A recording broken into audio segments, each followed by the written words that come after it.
ഗാന്ധിജിയുടെ കൊച്ചുമോനായ തുഷാർ ഗാന്ധിനെ കേരളത്തിൽ RSS തടഞ്ഞ സംഭവമാണല്ലോ ഇപ്പൊ ഇവിടുത്തെ ഒരു ആഭ്യന്തര പ്രശ്നം. ഈ നാട്ടിൽ നടക്കുന്ന വേറെ ഒരു കാര്യങ്ങളും കാണാത്ത മുഖ്യമന്ത്രി പിണറായി വിജയൻ വരെ ഇതിനെതിരെ രംഗത്ത് വന്നിട്ടുണ്ട്, നടപടി എടുക്കുമെന്നും പറഞ്ഞുകൊണ്ട്.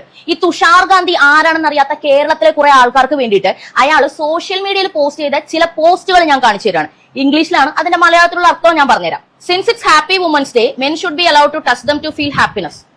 വുമൻസ് ഡേ ഹാപ്പി ആയിട്ട് ഇരിക്കണമെന്നുണ്ടെങ്കിൽ ആണുങ്ങൾക്ക് ഹാപ്പി ആവാൻ വേണ്ടി പെണ്ണിനെ തൊടാനായിട്ടുള്ള അനുവാദം നൽകണം. Watching A woman dress is exciting as watching her take it all of. ഒരു സ്ത്രീ വസ്ത്രം ധരിക്കുന്നത് കാണുന്നത് അവളത് ഊരുന്നത് കാണുമ്പോൾ ഉള്ള അതേ എക്സൈറ്റ്മെന്റിൽ തന്നെയാണത്രേ. I promise not to molest woman because of what they wear or don't, but please don't take offence when I ogle or drool. അതായത് ഞാനൊരു പെണ്ണിനെ പീഡിപ്പിക്കാനൊന്നും പോകുന്നില്ല, പക്ഷെ അവരെ കാണുമ്പോ ഞാനിങ്ങനെ ഓഗിൾ ആൻഡ് ഡ്രോൾ എന്ന് പറഞ്ഞു കഴിഞ്ഞാൽ വായിൽ വെള്ളം നിറച്ച് ഇങ്ങനെ തുറിച്ച് നോക്കി അത് കുടിച്ച് ഇങ്ങനെ ഇറക്കുമത്രേ. അത് തെറ്റാണെന്ന് പറയാൻ പാടില്ല. I love to watch the woman playing at Wimbledon. The trouble is keeping watching the wrong balls. പെണ്ണുങ്ങൾ വിംബിൾഡൺ കളിക്കുന്നത് എനിക്ക് ഭയങ്കര ഇഷ്ടമാണ്, അത് കണ്ടുകൊണ്ടിരിക്കുന്നത്. പക്ഷെ കുഴപ്പം എന്താണെന്ന് വെച്ചാൽ എന്റെ കണ്ണ് വേറെ 2 ബോളിലായിരിക്കും പോലും. അത് ഏതാണെന്ന് ഞാൻ പറയണ്ടല്ലോ. ഈ വൃത്തികെട്ടവനെ ആണോ മഹാത്മാഗാന്ധിയുടെ കൊച്ചുമോനെന്ന് പറഞ്ഞുകൊണ്ട് ഇവിടുത്തെ കോൺഗ്രസ്സുകാരും കമ്മ്യൂണിസ്റ്റുകാരും ഇപ്പൊ പൊക്കിക്കൊണ്ട് നടക്കുന്നത്?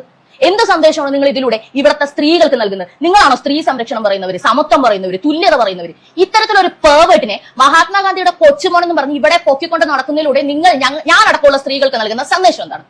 മുഖ്യമന്ത്രി പിണറായി വിജയനോടാണ് എന്റെ ചോദ്യം. താങ്കൾ പറഞ്ഞല്ലോ അദ്ദേഹത്തെ തടഞ്ഞ RSSകാർക്കെതിരെ നിയമ നടപടി എടുക്കുമെന്ന്.